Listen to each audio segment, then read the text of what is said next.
नमस्कार। आकाशवाणी से प्रस्तुत है समाचार संध्या।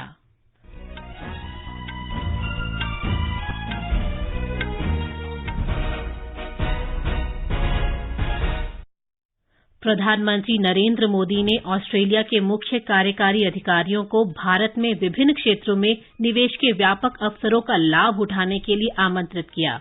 प्रधानमंत्री की 3 देशों ऑस्ट्रेलिया, पापुआ न्यू गिनी और जापान की यात्रा संपन्न। राष्ट्रपति द्रौपदी मुर्मू ने रांची में झारखंड उच्च न्यायालय के नए भवन का उद्घाटन किया। लोगों के लिए न्याय को और अधिक सुलभ बनाने के लिए न्यायपालिका से नवाचार तरीके अपनाने को कहा। संसदीय कार्य मंत्री प्रहलाद जोशी ने सभी राजनीतिक दलों से नए संसद भवन के उद्घाटन समारोह में भाग लेने का आग्रह किया।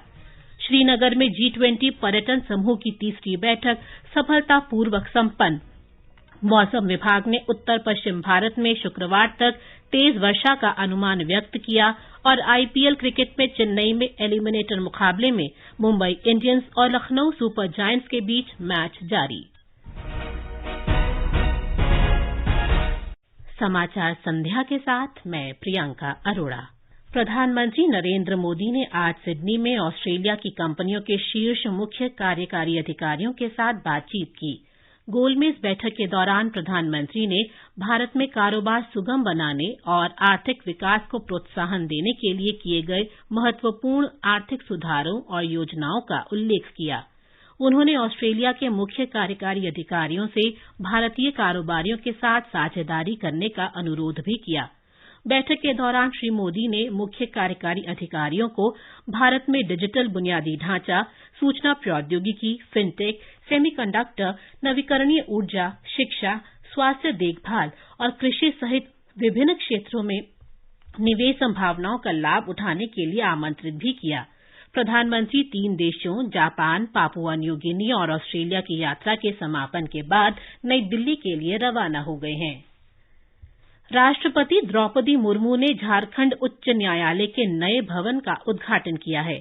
देश का ये सबसे बड़ा न्यायालय भवन 165 एकड़ भूमि में फैला है।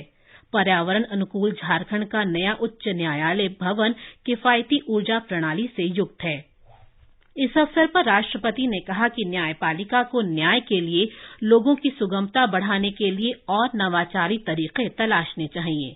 उन्होंने न्यायालयों में लोगों की पहुंच बढ़ाने के लिए समृद्ध भाषाई कौशल और विकसित प्रौद्योगिकी के प्रयोग करने की बात कही।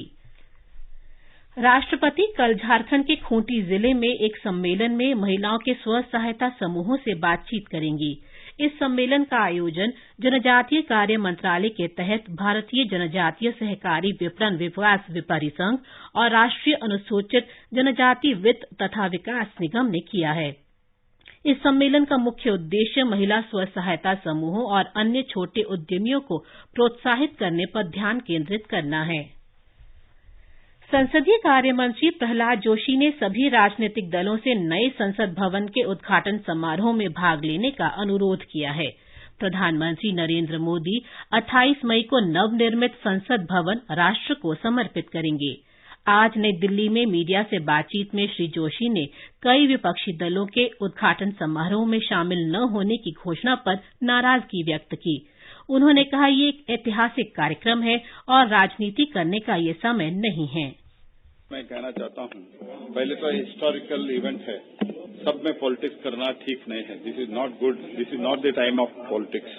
This is after almost more than a century, a historical thing is happening. So boycotting and making issue out of a non-issue is most unfortunate. I once again appeal them to reconsider their decision and kindly join in this historical function. ये बिल्कुल ठीक नहीं है। Speaker साहब custodian of the parliament होता है कभी भी। स्पीकर साहब ने प्रधानमंत्री जी को इनवाइट किया है और इसके साथ ही साथ पार्लियामेंट प्रेमाइसेस में ही पहले प्रधानमंत्री जो थे उन लोगों ने भी बहुत बिल्डिंग वगैरह उद्घाटन किए हैं। तो इसीलिए ये ऐसे कारण लेके एक ऐसा अच्छा कार्यक्रम बायकॉट करना ये बिल्कुल ठीक नहीं है। मैं बार बार निवेदन करना चाहता हूं, आप रिकंसिडर करके कार्यक्रम में आ जाइए।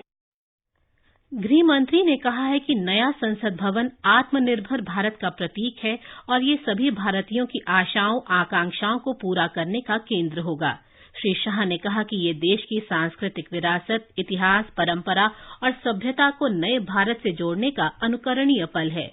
गृह मंत्री ने रिकॉर्ड समय में नया संसद भवन बनाने के लिए श्रमिकों की सराहना की। प्रधानमंत्री जी 28 मई को संसद का नवनिर्मित भवन राष्ट्र को समर्पित करेंगे। एक प्रकार से ये नया संसद भवन प्रधानमंत्री जी की दूरदर्शिता का प्रमाण है, जो नए भारत के निर्माण में हमारी सांस्कृतिक विरासत, परंपरा और सभ्यता को आधुनिकता से जोड़ने का एक सुंदर प्रयास है। इस नई संरचना को रिकॉर्ड समय में बनाने के लिए करीब 60,000 के आसपास श्रम योगियों ने अपना योगदान दिया है। इस अवसर पर प्रधानमंत्री जी इस सभी श्रम योगियों का सम्मान भी करेंगे। श्री शाह ने कहा कि प्रधानमंत्री नरेंद्र मोदी रविवार को नवनिर्मित संसद भवन राष्ट्र को समर्पित करते समय लोकसभा अध्यक्ष के आसन के निकट ऐतिहासिक स्वर्ण राजदंड सेंगोल को प्रतिष्ठापित करेंगे। इस राजदंड का उपयोग 14 अगस्त 1947 को देश के प्रथम प्रधानमंत्री पंडित जवाहरलाल नेहरू ने ब्रिटेन से भारतीयों को सत्ता हस्तांतरण के समय किया था। ये समाचार हमारी वेबसाइट newsonair.com/hindi और हमारे mobile app news on AIR पर भी उपलब्ध हैं। समाचार संध्या में आपका फिर स्वागत है। जम्मू कश्मीर के श्रीनगर में आज G20 पर्यटन समूह की तीसरी बैठक संपन्न हो गई। 3 दिन तक चली इस बैठक में स्वच्छ पर्यटन, कौशल, पर्यटन से जुड़े सूक्ष्म, लघु और मध्यम उद्यम, डिजिटलीकरण और प्रबंधन पर विस्तृत विचार मंथन किया गया। आज अंतिम दिन प्रतिनिधियों ने सुबह सुप्रसिद्ध निशात बाग का अवलोकन किया। इसके बाद वे लाल चौक पर विख्यात पोलो व्यू बाजार गए और परंपरागत कश्मीरी पोशाक तथा हस्तशिल्प की खरीदारी की। स्पेन के एक प्रतिनिधि ने आकाशवाणी समाचार के साथ बातचीत में कश्मीर को अविस्मरणीय बताया और विदेशी पर्यटकों से अपनी भारत यात्रा में कश्मीर घाटी को भी शामिल करने का अनुरोध किया। उन्होंने कहा कि श्रीनगर में बैठक लाभदायक रही।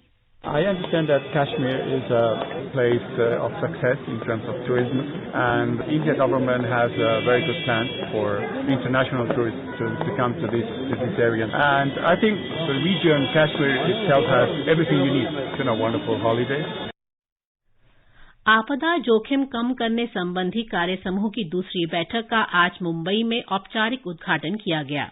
स्वास्थ्य और परिवार कल्याण राज्य मंत्री डॉक्टर भारती प्रवीण पवार ने उद्घाटन के बाद प्रतिनिधियों को संबोधित किया। डॉक्टर पवार ने सुरक्षित मुंबई, भविष्य के लिए तैयार मुंबई, एक फोटोग्राफिक चित्रण शीर्षक की एक चित्र प्रदर्शनी का भी उद्घाटन किया। एक रिपोर्ट।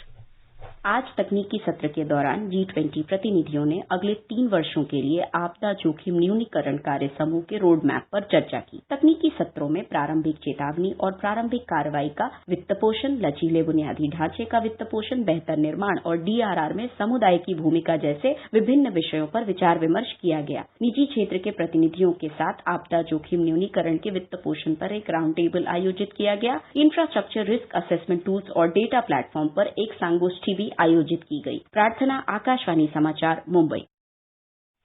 सड़क परिवहन और राजमार्ग मंत्री नितिन गडकरी ने हाइड्रोजन को भविष्य का ईंधन बताते हुए कहा है कि ये बहुत से उद्योगों में क्रांतिकारी परिवर्तन ला सकता है।